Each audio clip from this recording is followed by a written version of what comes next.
इस रेसिपी की एक गारंटी तो मैं दे ही सकती हूँ, वो ये कि बिना भूख के भी सहरी में 2 पराठे खाएंगे अगर आप मेरे तरीके से ये चटपटी सी आलू की कतलियाँ बनाएंगे। बिस्मिल्लाहिर्रहमानिर्रहीम। अस्सलामुअलैकुम। खुश रहें, आबाद रहें, जहाँ भी रहें, हैप्पी रहें और हेल्दी रहें। तो मैं हूँ फ़ायज़ा और वेलकम करती हूँ आपको चटपटे पकवान में। ट्रस्ट मी, अगर आपको सहरी में झटपट और कुछ आसान सा बनाना हो तो ये आलू की चटपटी कतलियाँ बना लें, सभी को पसंद आएंगी और पराठे या रोटी के साथ भी आप इन्हें इंजॉय कर सकते हैं। तो फिर देर किस बात की, जल्दी से रेसिपी स्टार्ट कर लेते हैं। रेसिपी अच्छी लगे तो लाइक भी कर दें।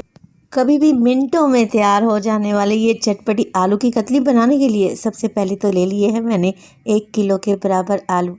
आलू को मैंने छील कर पानी में ही डिप करके रखा है ताकि इनका कलर ख़राब ना हो। अच्छा, आलू की कतली बनाने के लिए जो आलू मैंने लिए हैं मीडियम साइज़ के लिए हैं, बहुत ज़्यादा बड़े आलू का इस्तेमाल नहीं किया। एक तेज़ छुरी ले लें, आलू की कतलियाँ काटना स्टार्ट करते हैं। अच्छा, आप पोटैटो स्लाइसर की मदद से भी आलू की कतलियाँ काट सकते हैं, मगर क्या होगा, बहुत बारीक सी कटिंग होगी। परफेक्ट आलू की कतली ना तो बहुत ज़्यादा बारीक होनी चाहिए और ना ही बहुत ज़्यादा मोटी होनी चाहिए। बारीक बारीक काटेंगे ना आलू को तो जल्दी से गल जाएंगे, आलू का भरता ही बन जाएगा।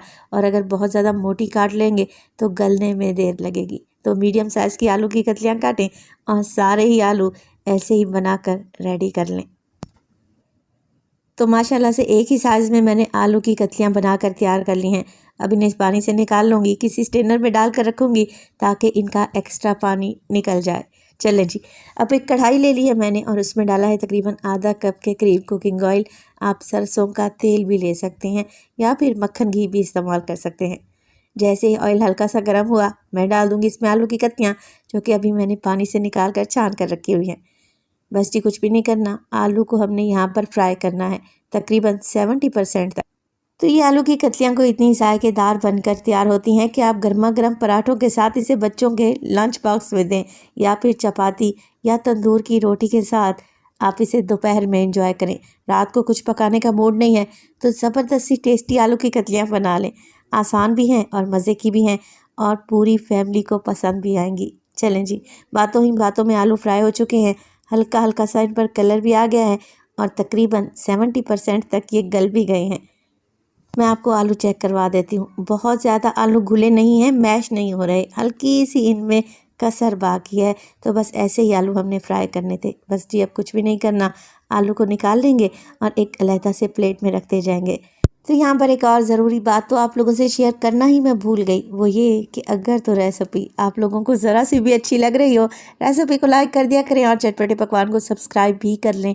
आप सब लोगों का बेहद शुक्रिया। चलें जी, आलू को मैं निकाल रही हूँ और जो ऑयल कढ़ाई में है ना, उसे कढ़ाई में ही रहने दें। तो जैसा कि आप देख रहे हैं, आलू को मैंने फ्राई किया है मगर ये टूटे बिल्कुल भी नहीं है, कतलियाँ बिल्कुल साबित है, तो ऐसी ही रहनी चाहिए। चलें जी, बचे हुए ऑयल में डाल दूंगी मैं तकरीबन 1 टीस्पून के करीब साबित सफ़ेद ज़ीरा, बटन रेड चिलीज या गोल लाल मिर्चों का इस्तेमाल करूंगी, जिसे कड़ी के बघार में या फिर दाल में डाला जाता है। इसके अलावा 3 मीडियम साइज़ के टमाटर हैं, अच्छे लाल वाले टमाटर लें, छिलका रिमूव कर दें और टमाटर को स्लाइस में काट कर डाल दें। अब आप लोग पूछेंगे कि फ़ायज़ा टमाटर का पेस्ट बनाकर डाल सकते हैं। मैं आप लोगों से कहूँगी कि टमाटर का छिलका रिमूव करें और इस तरीके से काट कर डालें, अच्छा टेस्ट आएगा। 3 से 4 मोटे वाली हरी मिर्चें ले लें, मोटा मोटा काट कर ऐड कर दें। 1 टीस्पून के करीब नमक डालें और इसके अलावा डालेंगे कुटी हुई लाल मिर्च 1 टीस्पून। 2 से 3 चुटकी या 1/4 टीस्पून मैं हल्दी का भी इस्तेमाल करूंगी। बस जी, चटपटी आलू की कतली में यही चीज़ें ही ऐड होंगी और इन्हीं चीज़ों के कम्बिनेशन से कोई इतनी जायकेदार आलू की कतलियाँ बनकर तैयार होंगी ना कि आप इन्हें चम्मच से ही खा जाएंगे। अच्छा, टमाटर को क्योंकि मैंने छील कर डाला था, छिलका रिमूव कर दिया था, तो टमाटर को मैश होने में ज़्यादा देर नहीं लगेगी।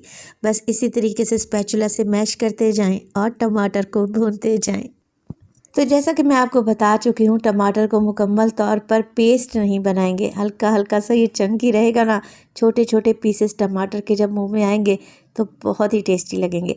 तो इस तरीके से टमाटर की मैंने भुनाई कर ली है मगर मुकम्मल तौर पर इसका पेस्ट नहीं बनाया। जैसे ही ऑयल ऊपर आ जाए, टमाटर भुन जाएं, डाल देंगे इसमें आलू जो कि हमने फ्राई करके रखे हुए थे। अच्छा, इस रेसिपी में अदरक लहसुन का या प्याज का इस्तेमाल नहीं करेंगे, मगर फिर भी ये बहुत ही चटपटी करारी बनकर तैयार होगी। तो बस आलू डालें और अच्छे तरीके से टॉस कर लें, मसाले में मिक्स कर लें। अब देखिए, आलू को जब हमने फ्राई किया था तो 70% तक फ्राई किया था।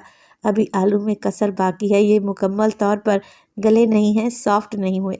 तो मैं क्या करूँगी, आधा कप के करीब पानी डालें, हल्के हाथ से मिक्स करें और कवर लगाकर पकाएं मज़ीद 3 से 4 मिनट के लिए।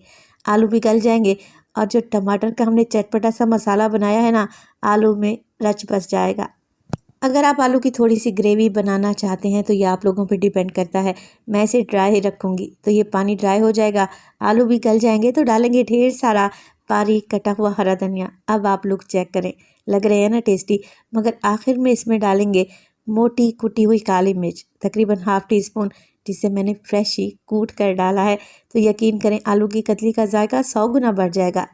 तो ज़बरदस्त टेस्टी, जायकेदार और खुशनुमा, देखने में खूबसूरत आलू की कतलियाँ बनकर तैयार हैं। लग रही है ना टेस्टी। गर्मा गर्म क्रिस्पी पराठा बना लें, खाकर मज़ा आ जाएगा। रेसिपी बनाई तो अपना फीडबैक लाजमी दिया करें। बनाना भी आसान है और बनाने में टाइम भी नहीं लगता, और तो और बजट फ्रेंडली है, तो इसे बनाना तो बनता है। रेसिपी ट्राई करें तो अपना फीडबैक लाजमी दिया करें। अपना बहुत सारा ख्याल रखिएगा। फ़ाइज़ा को अपनी दुआओं में याद रखिएगा। मुझे दीजिए इजाज़त। टिल देन, अल्लाह निगहबान।